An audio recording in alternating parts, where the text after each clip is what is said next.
Welcome on another episode of Democracy Innovators podcast. And our guest of today is Bjørn Bedsted. Sorry for the pronunciation. And you're the International Director of Democracies. So thank you for your time.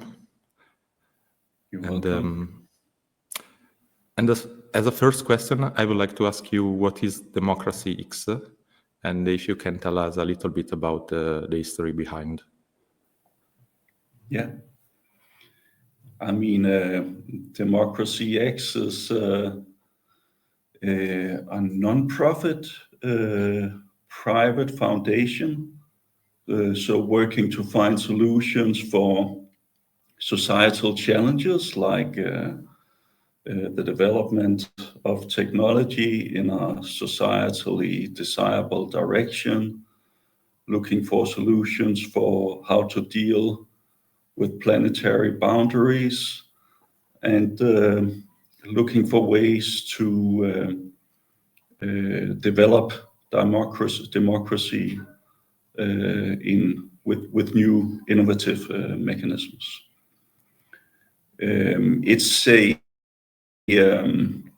a merger between what used to be a public institution back in the 80s, the Danish Board of Technology, and a small company called Participation Denmark, which is much younger. So there's different historical backgrounds in the organization. One is to give advice to policymakers on new developments in science and technology, in combination with the promotion of deliberative democracy, but also in combination of mobilizing citizens and empowering them from below, so to speak, to take action in especially climate action.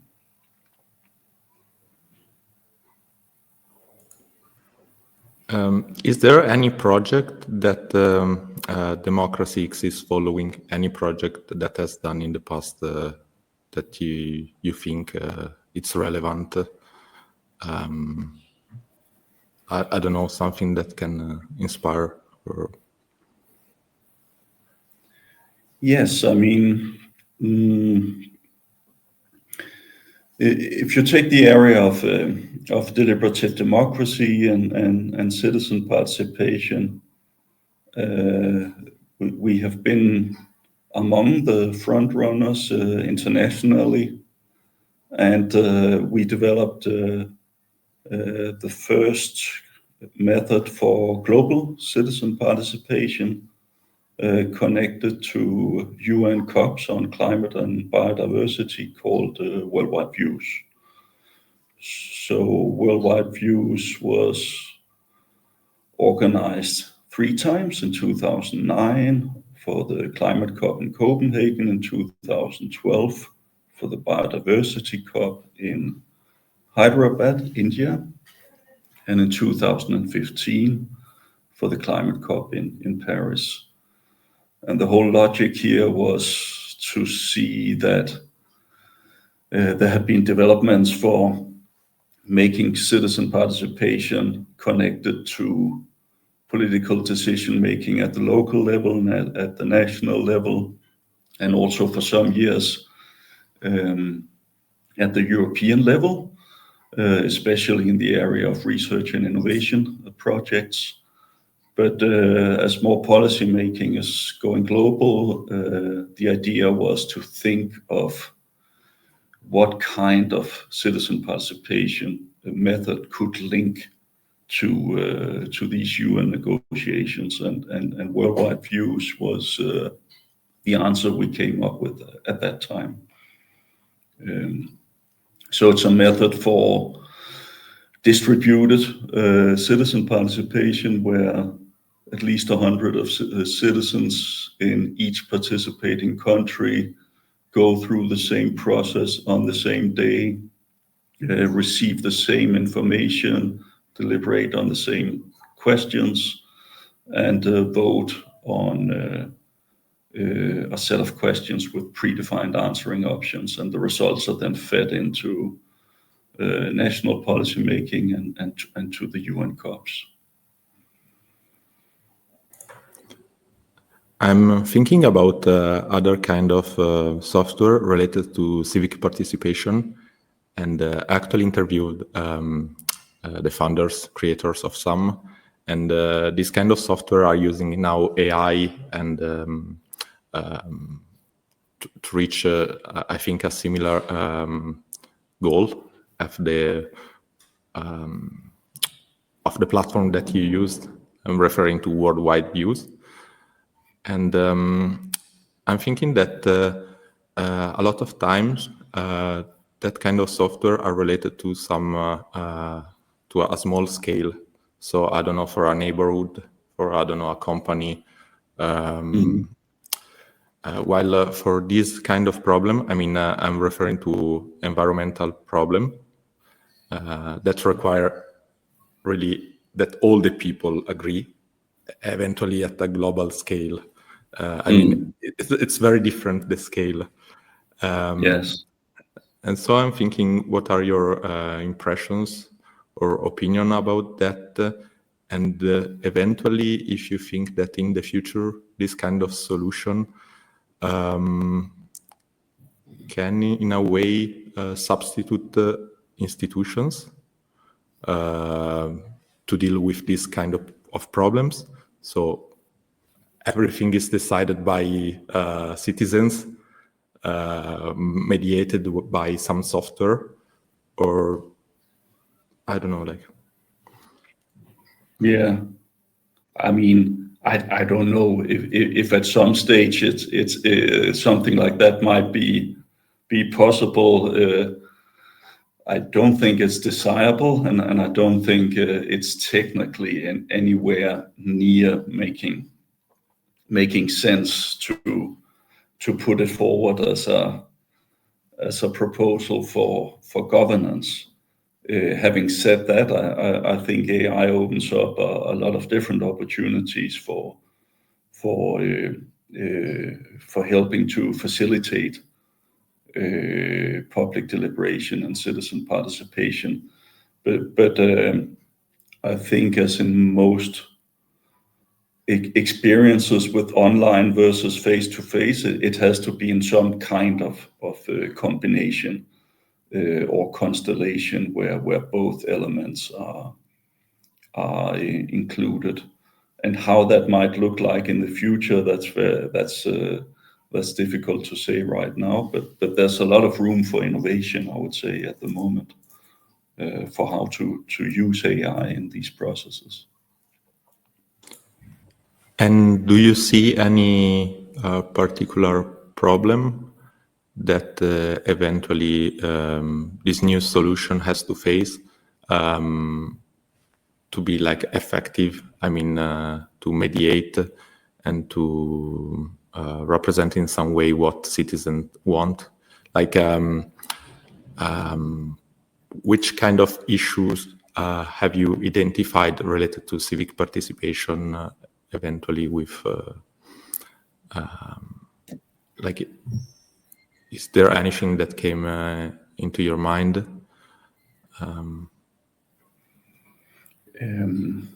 I don't think this technology, AI technology, neither can nor should substitute real citizen participation. The same as I don't think it could or should substitute decision making in government or the discussion you have about. Yes, of course. But maybe you mean something else by your question. Yes, sorry.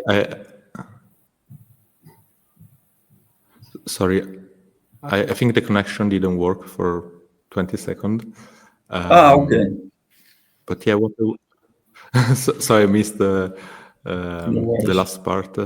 But what I was thinking was not like to use the AI to substitute civic participation, but to facilitate it in some way. So if there is a conflict between two people, I don't know, two different positions, AI can be used to show the different positions and eventually mediate between them. And I'm wondering, like, if there was a particular moment in your life that you thought that something like democracies was necessary. Like if there was, I don't know, a situation that you have seen, could be a conflict, could be something else related to politics, that you have seen and you thought, okay, we need something new. New in terms of AI or new in terms of deliberative democracy? New in terms of everything. I mean, well, okay, it's a big question.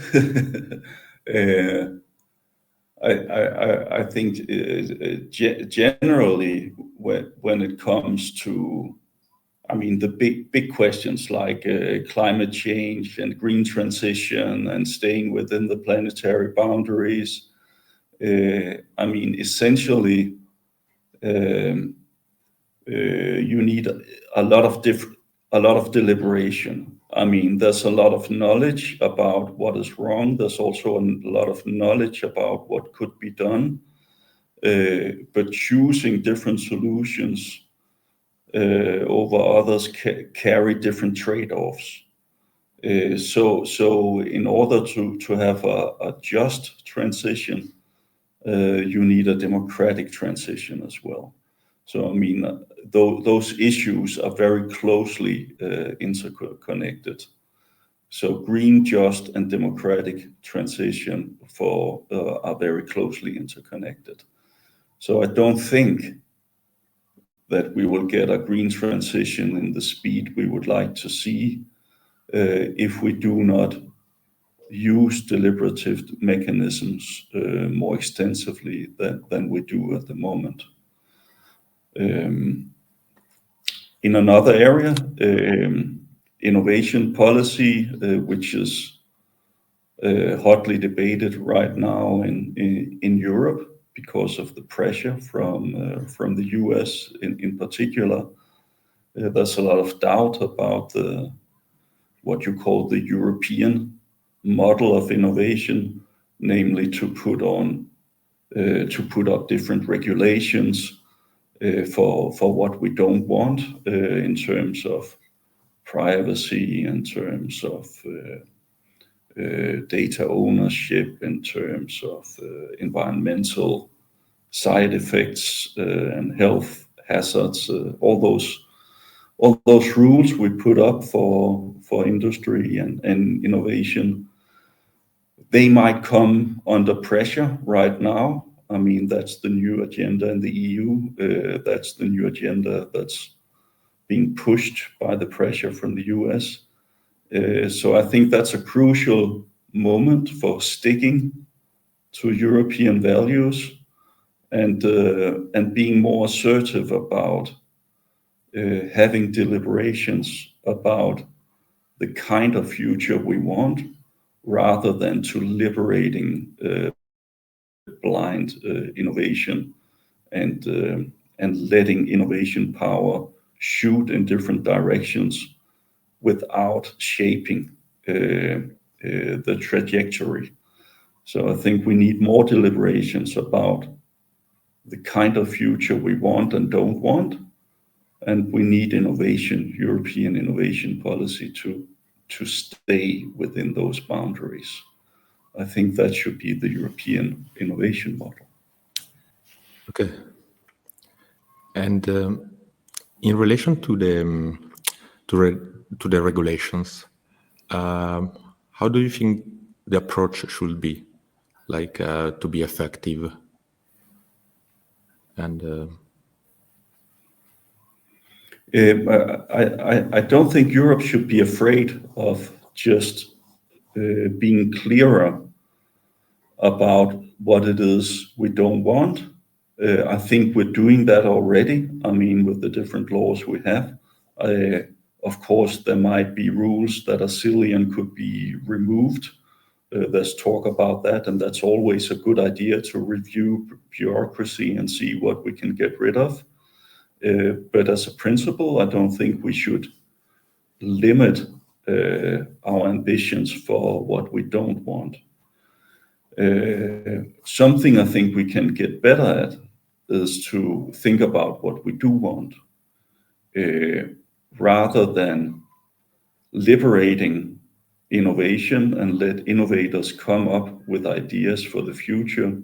I think we as a collective should be better at defining the kind of future we would like to see and let innovation be steered to a greater degree by that. I'm not talking about doing away with basic research, which is also a good thing, but I'm talking about our strategic priorities as a continent, and talk more about what kind of future would we like to see, and that requires citizen participation. Absolutely. I really share the idea that civic participation will shape the future. And talking about the past, like, would you like to share something about your background? I mean, professional background, but also eventually starting also from when you were a child, if there is something significant for us to know. As a child and a young person, I never really knew what I wanted to do. So I mean, I thought the whole world was a bit puzzling. I didn't know, what future to look at and what to study and so on. I accidentally studied anthropology, and also accidentally stumbled across the Danish Board of Technology as a student position, and I've sort of stayed in the same organization ever since. But that confusion about not knowing, not having a clear sense of direction as a young person also sort of translated into a sympathy for deliberative democracy. So I mean, it was both a confusion about what I wanted myself, but also a confusion about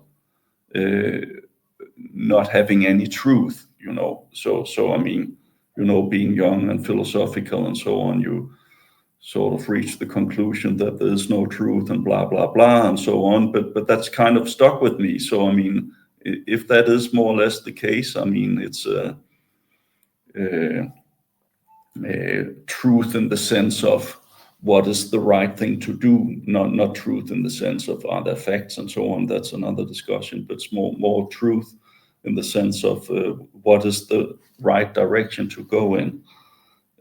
I mean, if nobody knows or nobody can say for sure, what is the right way of finding out? And I still think, despite all the criticism and you can direct against Habermas and his model for deliberative democracy, it's still, I haven't seen anyone come up with a better suggestion for how to proceed, even though it's been criticized for, hiding power relations or all that kind of things. But show me a better model, and I would be happy to collaborate, but I haven't seen it.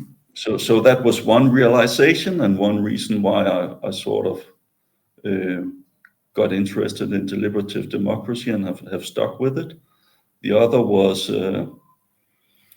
the realization early on at the student job, stumbling on different subjects like chemicals in consumer products or GMOs or climate adaptation, different problems where I was thinking as a regular citizen back then, oh, someone has this under control, and then the realization that no one has. When you dive into some of these topics and you say, oh shit, so someone has to do something. So there's a lot of stuff that is simply not under control at all, and requires societal solutions. Yeah. I was thinking that you're a little bit older than me, and but I also felt the same confusion that you were talking about, and I think it's something very common. Our society is changing so fast. Something that was a job that maybe now is a job, in some years it will disappear. People learn something, but then society changes, and everything is changing very fast. And so I really feel this confusion. And I'm thinking about your background. You studied anthropology, and so how does this impacted, or like how do you related it with democracy? Because anthropology is like studying human being, also in the way they interact with each other. I don't know if you had any thought about it. I have. It's probably often more indirect than direct. But for moving into global citizen participation, and also, I guess, technology assessment and research and innovation issues have more and more global impact, and more decisions global in scale. So how do you, the models you use in order to either include citizens in decision making, or to think about priorities in research and innovation, or to think about potential impacts for new developments in science and technology, you need to change your perspective. So for whom? For whom will these impacts come? How do you take them into consideration? That's one thing. But about deliberative democracy, it's also about thinking, are these citizen participation processes, are they essentially a Western construct, and so on? That's an ongoing discussion. Should other parts of the world follow other types of models, and so on?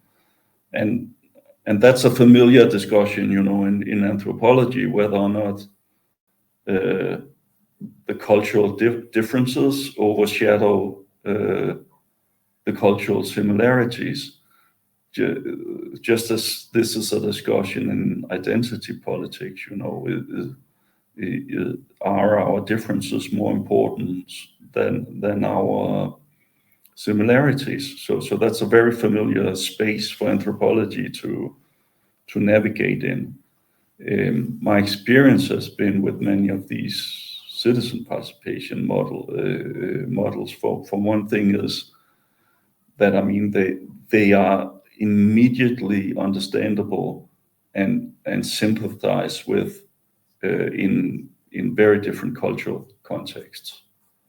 That doesn't mean that the precise implementation in different cultural settings or political settings will differ to some degree, but the basic ideas, it's not. It can be a Western construct, but as long as someone else likes it, that's the more interesting point, I would say, rather than trying to invent a wholly different type of inclusion or participation process, because you are situated in in South America, say, or Southeast Asia, or in China, or whatever. Yeah. I'm thinking now about civic participation, and the fact that, nowadays policymakers are paid to take decisions for citizens. And if we think about ancient Greece, ancient democracy, when people had to vote, okay, just people that were citizens, not women. I'm thinking back then, not slaves. But like citizens were like paid for the day they were not working. And so I'm thinking if it will be possible, of course, in the future, to compensate people that actively participate in decision making regarding depends on the scale. But I'm thinking that that would help a lot of people to participate. Yes. And I don't know what. agree. Yeah. I think it's becoming more and more normal. So to recognize that in these citizen participation processes, and I think one yardstick or one useful comparison is jury duty that most people know about, and which is normal in a known thing in many societies, where you can be called upon for jury duty, and you get a compensation for that. I think that comparison is fair and worth promoting. It's not that at the moment we're being flooded by deliberative democracy or citizen participation processes. So I think, if that ever happens, we can start talking about it again. But for now, I think it's a reasonable way of thinking. Yeah, it's something that we probably both wish that it will happen in the future. Still, we don't know when. No.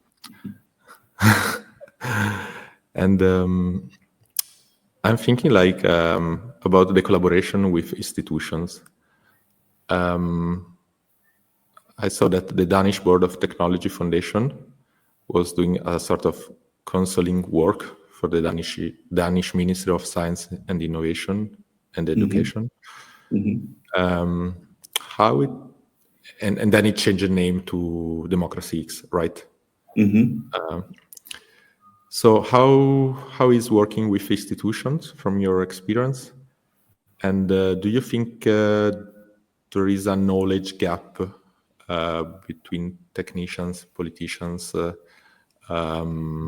like these kind of topics that are quite new in a way, are comprehensible to policymakers that you have talked to? Or is there still this gap? Yeah. I don't know if I was clear. No, yes, I think you were. I think I understood. Let's see. I think my impression is that the gap is growing. It has something to do with speed. It has something to do with complexity, and it has a lot to do with centralization and professionalization of bureaucracy, government, administration, where you get more and more professional decision makers, and fewer experts on topics. So when it comes to scientific knowledge, it has harder conditions now than it did in the past. So I mean, in the past you had more people with a deeper knowledge in the central administration about some of the topics that are confronting policymakers now than you did in the past. And that's a problem. That's one thing, and the mechanisms for including it in decision-making processes are not very good. They could be science advice is not functioning very well. It is too one-dimensional, it's too limited, and a bigger problem is that the capacity to request it and use it and complement it with other types of knowledge, that of stakeholders and that of the views of citizens, for example, is almost non-existent in the public administration. And I think that's probably one of the reasons why you see more and more decisions and laws that are passed by politicians, but don't really work in practice. They're not really implemented. And I think that's a global development where you see more and more decisions being announced in public, and you get the feeling that this has more to do with communication than with actual change or implementation. And I think this is one of the reasons. And I'm thinking that this reflects also on citizens, like as you said speed, complexity, centralization, professionalization. So I'm thinking about that. Also, academic studies are very specific. So we just maybe know one specific topic. It can be computer science, can be whatever. Yes. And so it's a sort of cultural problem. I don't know, many times I thought like that we are applying a sort of Fordism to knowledge, so that one person just do something very specific, it does it very well, but then they lose completely all the big picture. Yeah. And I'm thinking, so the problem is probably the educational system. I'm thinking if it should be more multidisciplinary, like the approach interdisciplinary. I don't know. I don't know either. I think one of the reactions is, to this challenge is that you see more and more systems thinking in academia and attempts to look at societal developments as systems. So that's also growing out of the climate modeling. The whole idea of modeling the physical environment is transgressing into the social environment and the more political environment, and people try to build up models to see stuff as systems. So that's one answer. But it always comes with the challenge that it's to have model thinking for something so complex is it's obviously a challenge. Yeah, I think one of the biggest one. And thinking about democracy, democracy, the word. Nowadays it has a different meaning from the one it had in the past. I'm thinking about ancient Greek democracy, but also democracy is applied in different ways in every country. So what is for you democracy, and how would you describe it? There could be different kind of. And and eventually also challenges about the democracy that as we know them right now, and eventually also associated with some kind of technology, so some kind of software for decision making.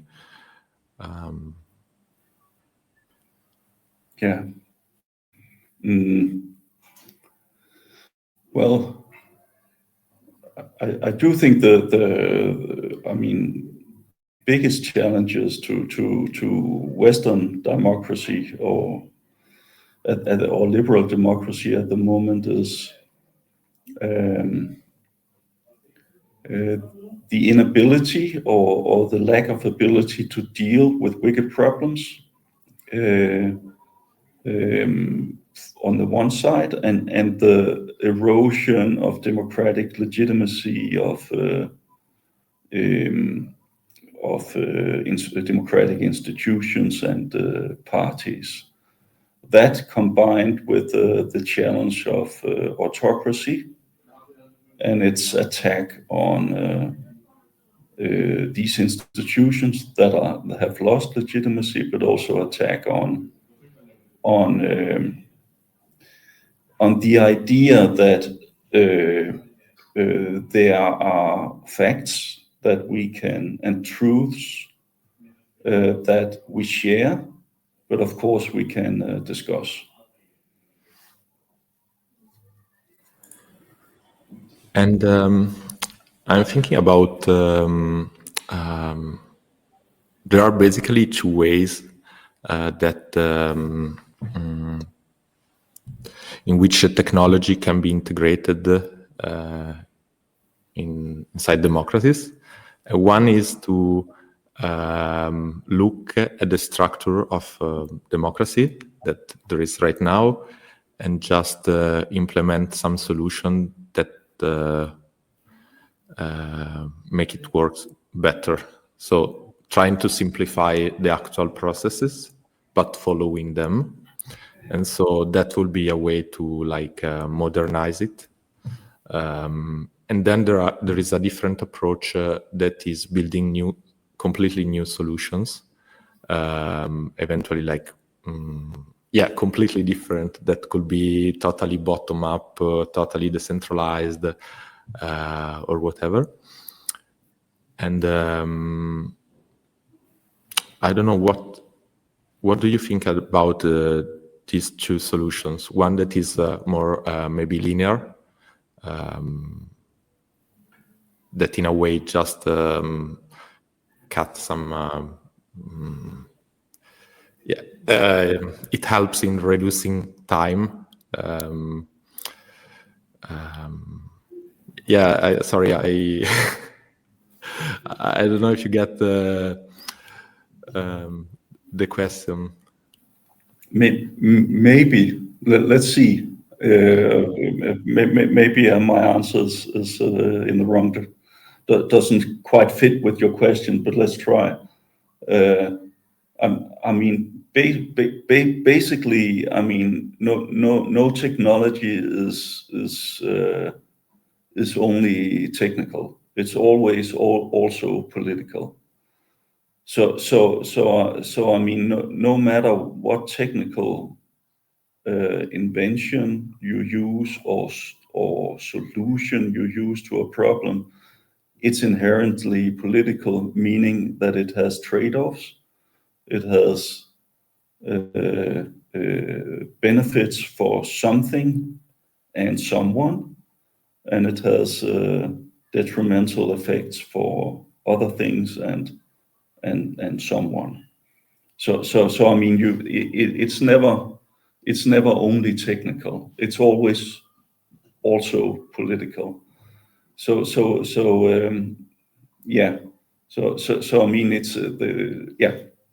I think that's one answer. Okay. Yeah, because sorry, my question was quite confused. As I said, on a way we can just simplify the actual processes. of liberal Western democracies, and on the other side, we can, like in a way, change completely the system. But as you say, that every technology is, I would say everything, but especially technology, is very political. So if a system is designed, that the way that system is designed imply a lot of political thoughts. I don't know. Yeah. And back to democracies, it will be interesting to know how it works. I mean, inside the organization, how many people are there working? How? If you can There's tell us around some. 40, 50 people working here on different issues. There's some who's working on the relationship between knowledge and democracy.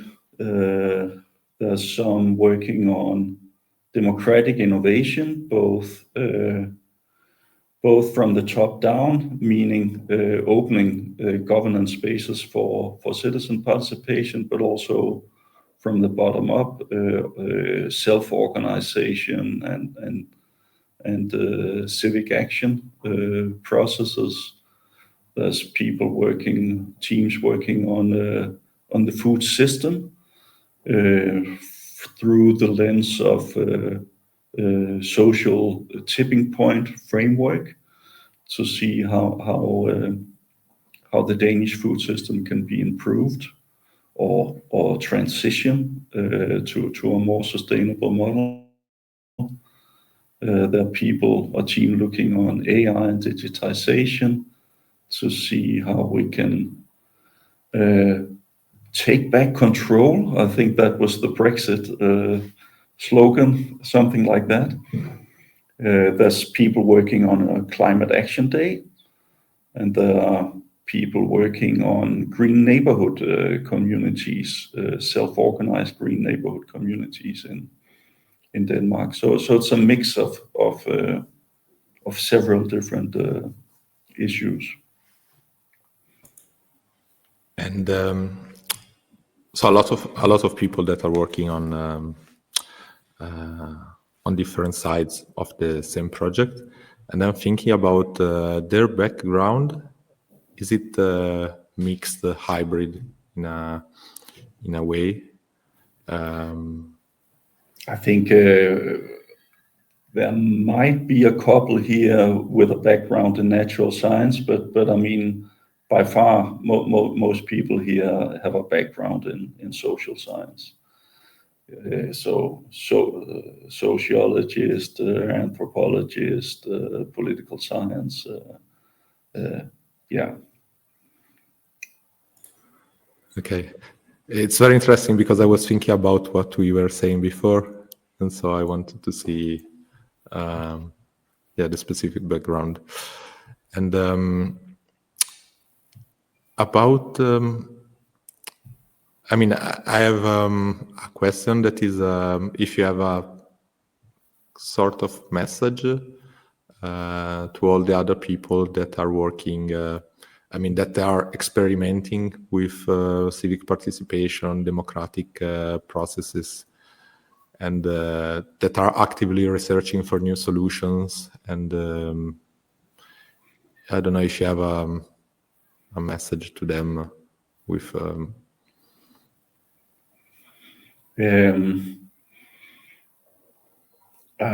keep up the good work, and is one clear message. Don't give up, keep trying, and collaborate, quite importantly, and not only on single projects, but also on looking for ways in which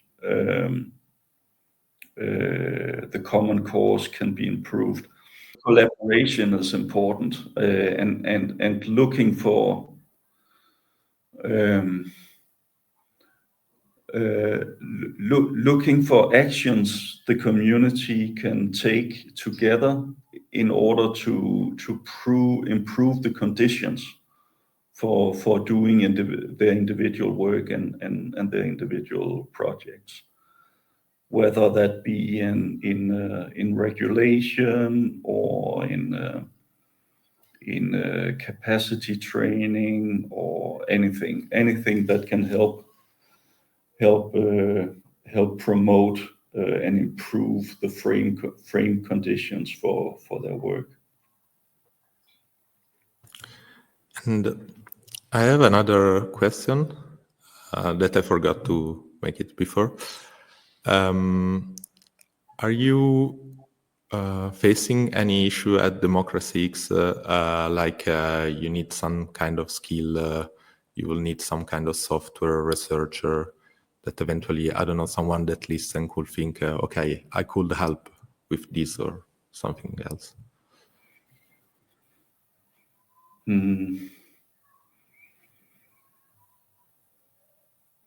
I can't think of anything in particular. It's not like we're looking for something specifically right at the moment. No. No. Wonderful.